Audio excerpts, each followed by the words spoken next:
Episode 130 of the podcast. This week, I'll give you 3 questions to ask your owners that will give you a huge amount of information about their dog's behavior. What are those 3 questions? Find out this week.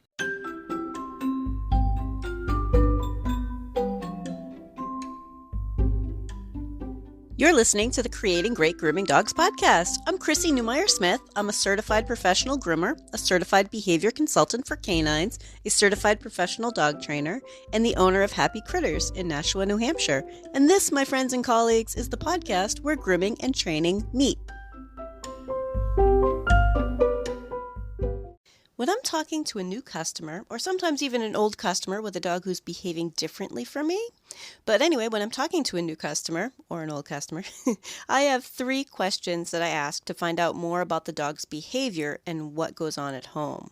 Now, these questions are not yes or no answer type questions. The owners really have to construct the picture in their head. They have to think about these. They have to answer with a full sentence. Now, they might think back to a particular situation, or they might not know. Now, are you ready for these questions? Here we go. First question, what does your dog do when they don't like something? Now, some owners need examples, and so I've given plenty of examples over the years. It depends on the dog, but I might say, what does he do if you try to brush him, if he doesn't want to be brushed? What does he do if he doesn't want to be toweled off when he comes out of the rain? What does he do if he doesn't want you to give him a medication? See, now we're giving the owners something to think about. And there's a story. They can't just say, he's good for that. Nope, what does he do? What does he do? And it's important the way we word it, because we want a story. We want them to tell us what he does. Now, we've jogged their memory, and now they have to tell me what he does, what happens, how it plays out. They have to remember that many of our owners have only had this one dog. They don't know what's normal or what's abnormal. They just know this one dog. And often owners think that what their dog does is totally normal, even if it's not. That's why some owners don't think to tell you that what their dog will do if he doesn't like something. They're like, you're the groomer. Don't you know what dogs do when they don't like something? Of course he does that. So we need to ask them, what does he do? What does your dog do if he doesn't like something? Be straightforward and wait for an answer. Because there's going to be something that the dog didn't like for most people. I mean, there's the occasional dog that is just a rock star about everything, but at some point there's been something that dog didn't like. And what does he do? How do you know he didn't like it? Okay, this is a really important question. No, you may not have the answer you want. That's okay. We're just going to go with the next questions. This is to discover what happens at home, but also for the owners to be discovering a little bit more about the dog's behavior and how that can impact grooming. All right. Anyway, now you have your answer to the first question. So here's question 2. And question 2 is going to sound kind of similar. What does your dog do when they want you to stop? It's a little bit different than what does he do if he doesn't like something. Now it's what does he do if he has decided he wants you to stop? And it's similar to question 1, but different because now we're taking it further to a dog who doesn't like it and is now expressing to their owner that they've had enough. And this question is also open-ended. There is no easy yes or no. They have to search. They have to think about a particular event or search their brain for when it's happened before, play it back, and describe it for us. And this is another spot where less experienced owners may say things like, he's good. He just puts his teeth on your hand. Yeah, yikes, glad I asked you what he does, Like, oh, he just puts his teeth on your hand. I think every groomer has heard that. Now, people who aren't groomers might be thinking, what? That sounds to me like he's trying to bite or he's warning you about a bite. Yeah, because that's exactly what it is. That's a dog that's warning you that he's willing to bite you. If we don't ask owners, you would be surprised how many owners forget to tell us things like that. Really? You didn't think that was important? Oh, he would never bite. Because he loves you and lives with you and knows you, but I'm a stranger with a clipper. So ask the second question. What does he do if he wants you to stop? Now, question number 3. We're continuing this process. We've got these 3 questions. Question number 3. What does your dog do if you don't stop when they ask you to stop? Ah, wow. Yeah, so think about that for a minute. How many owners don't stop when their dog asks them to stop? Not many. In my experience, for the most part, most of them are like, "Oh, geez. Oh, okay, buddy. Oh, it's all right. It's all right. It's all right. It's all right. It's all right.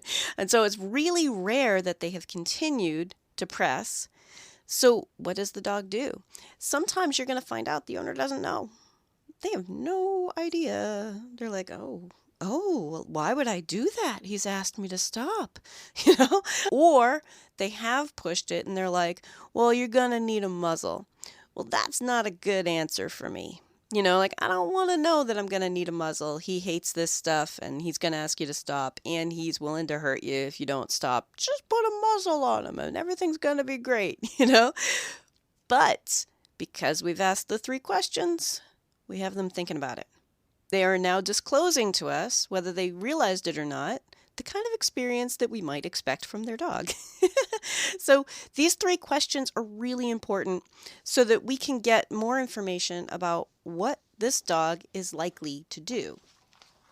Now, a lot of people, like I said, have never tried to push it. And some dogs are really pretty good for everything, but don't have experience. So we don't know what they're going to do if they find something they'd want us to stop. We don't know. Kind of a wild card. They've never been in a situation where they asked anybody to stop, so we don't know. And that's okay. But these questions paint a picture of what to expect and what you might see while you're grooming. You may have a dog that's going to be great, but if we don't ask these questions, then we won't know. Now, I ask these questions for everybody. This isn't just if I suspect a behavior problem. I ask everyone because remember, the owner may think that their dog is doing what all dogs do. And you can avoid surprises by knowing what to expect. Because I cannot tell you how often I've heard owners say things like, well, of course he hates having his nails done. Well, what gave you that impression? They're like, well, dogs hate that. I'm like, what? That's very broad. Plenty of dogs are fine for that. Like, no, I've heard that dogs hate that. So of course he's going to behave that way. We need to know exactly what they think their dog is going to do in a variety of ways, because if not, they might think that's totally normal. Like, well, yeah, I mean, how's he supposed to tell you he doesn't like having his ears touched if he doesn't scream? Like, wow, right? A lot of owners have only had this one dog. Think about how many owners are still like, boy, he has a personality all his own. You're like, of course he has a personality all of his own. Many of our owners are just not real dog savvy. So these 3 questions guide them through. Now, if you've been listening to the show or have been to any of my talks, you'll know that I have a safety policy. And if you're new to the show, don't worry about it. I'm going to go over it in a minute. But I do tell every new customer about my safety policy, and I usually do that after I've asked my 3 questions. There's a reason for that, because I want them already thinking about the way their dog may behave that might not be safe before I talk about my safety policy. So those 3 questions again. What does your dog do if they don't like something? What does your dog do when they want you to stop? And what does your dog do if you don't stop when they ask you to stop? And the reason why I wait until I get those answers is so that they're already thinking about what may happen. Now, this is my opportunity to explain that during grooming, we may be doing things that they don't like. They may try to tell us to stop, and we need to teach them to feel comfortable with the stuff and things so that we can continue. If the owner wanted a perfect trim, but also has just described a dog who will try to hurt us when we don't stop when he wants us to stop, we've just helped them understand the problem. We've helped them discover it on their own. Like, oh, right. Gosh, he wouldn't let me do whatever, and I wasn't trying to put something sharp next to his eye, So when we go through and talk to them about it, we have all of these steps that they work themselves through. And because we're asking them to describe it, they have to kind of pull an event into their mind. Okay? This is really, really helpful for us as human beings when we're trying to learn something, is to go back and pull an event out of our mind. Like, oh, come up with our own example. It's why I give so many human examples, because when we have something we can relate to. Because when we ask these questions, now the owners, we have something to work with when we say, what do you think he will do if he doesn't like me clipping his pads? Oh, well, gosh, I think he might do the same thing he did to me and my husband that day when we were trying to do something with his foot, right? We have something to work with. And so when we talk to them about the safety policy, which is in the next part, it's going to make more sense to them. If you're enjoying this podcast, please remember to subscribe so that you don't miss any episodes, and tell all of your friends. So here is the safety policy. I discuss this with owners. I discuss it before we even book a dog, because I'm house call. So I don't even want to go into their house if they're going to be like, it has to be perfect. That's what we're paying you for. We as an industry, groomers, my fellow groomers, we as an industry need to get away from this idea that we are selling perfect trims. Okay?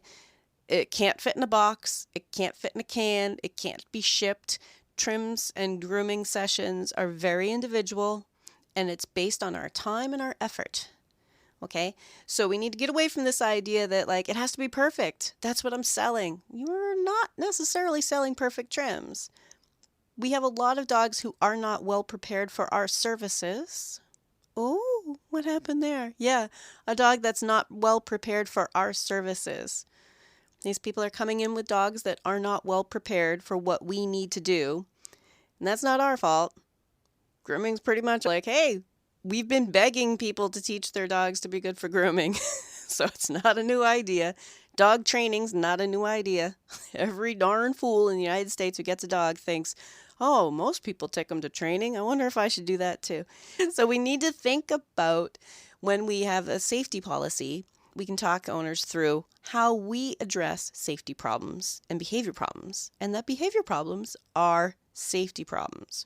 So I explain it to my owners, but I also, when I book their appointment, all of my owners sign this, and I use a scheduling app, so it sends it out as a text, but they sign it. It's not a legal document. It's more of a position statement. It's a heads up as to how I do business. But here we go. My safety policy. To provide the highest level of care for your pet, I have a safety policy. If at any time your pet gets nervous, anxious, scared, aggressive, or even overly silly, I will slow down and help your pet be comfortable and calm. It's very important to me that the pets in my care are kept safe and stress-free. I use sharp tools and need to prevent injuries. I will work with your pet to help them feel comfortable. This will build a great experience for successful grooming for your pet's lifetime. Your pet may not be groomed to perfection today. I will charge for the time that I spend working with your pet. I have them sign it. Again, not a legal document, more of a position statement and a heads up that they're going to be charged for my time and effort, that the dog's behavior may prevent me from finishing, and that there is a safety concern. Now, we may think that safety is obvious, but the average owner is kind of shocked by it. Because when I talk about safety, they're like, what? Why would they use sharp tools on my dog? I don't know what they think we cut hair with, but relax, take a deep breath, expect that question so that you don't look at them like they're dumb, because they're not. They just have no idea. I think people assume we're using some sort of safety equipment. Safety equipment doesn't cut hair. So even if you're using clipper blades can nick a dog. Even if you're using blunt tip shears can still slash, like there's still poke. They can still cause injury. And because we just walked them through what their dog does if he doesn't want us to do something, what he does if he asks us to stop, and what he does if we don't stop when he asks. We just walked them through it. Now we can apply it to the grooming process for them if they have further questions. Wait, are you saying that he might not be perfect today because we have Christmas pictures coming up, or we have family coming over for the weekend and he needs to look beautiful? His last groomer always got him beautiful, I think we've heard like every reason why a dog has to be beautiful today. But if we remind them, you just told me a whole story profile of what he might do if I just keep pushing. And so if I just keep pushing, we are likely to cause an injury. And I don't want to do that. My goal is to help your dog be comfortable for it. Now, on the show, we talk an awful lot about calm, comfortable, and cooperative.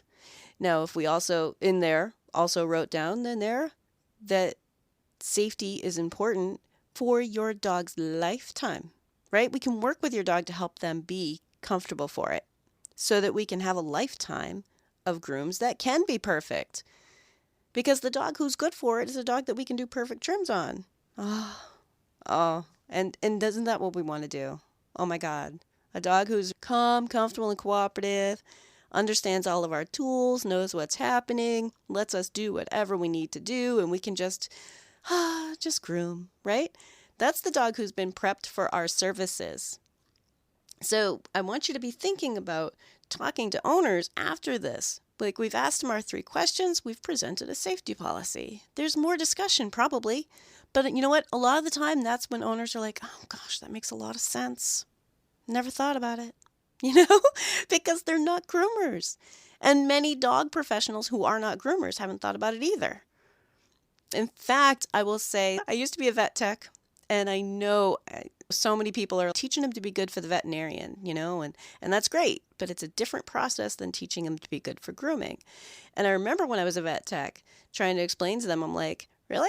Do you think you could keep this up for 2 hours? And they're like, 2 hours? What?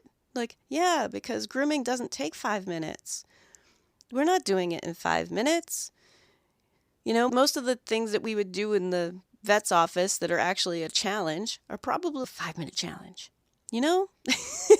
And I worked with a vet who did a half-hour exam. She was really thorough, but so much of that was talking to owners.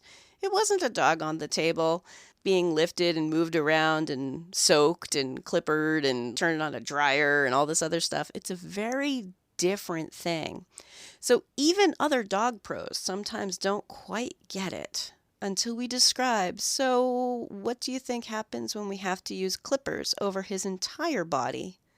It's not like we're going to stop part way. We might need to stop. If he doesn't like having his front legs touched, that's going to be a big problem. Before we start grooming, we need to talk about it. So how can that be a safety issue? Okay, that could be a safety issue because if he's kicking at the clippers or kicking at shears or pulling on his own neck trying to get away from us, those are safety issues. Or trying to hurt us. It's another version of safety issues. That could be biting, that could be scratching, that could be just flailing and pushing into us and stuff. I don't like getting all scratched up. That's not my job. That's a dog who is poorly prepped for the grooming process.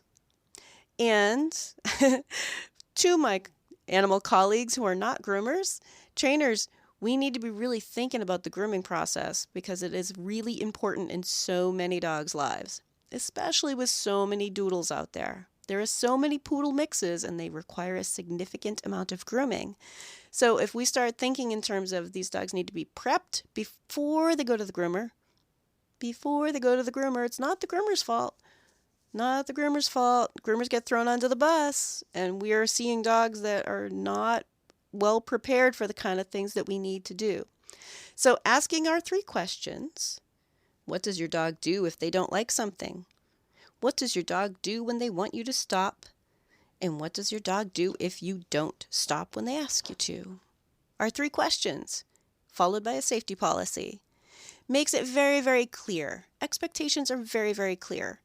That I want your dog to be successful and I want your dog to be calm and cooperate with me and I want to teach them so that they can be comfortable for their lifetime. And your dog doesn't seem pretty well prepped for this. So we're going to have some stuff to work on. By asking these questions, you won't be surprised if something happens. You're prepared for it. And your owners are thinking about, things could go wrong. Things could go wrong today. Maybe he's not going to think that this is a wonderful day at the spa. Maybe he's not going to be able to handle it well, but I feel safe with how my groomer is going to handle it. And I feel comfortable paying my groomer for my groomer's time because that's important too.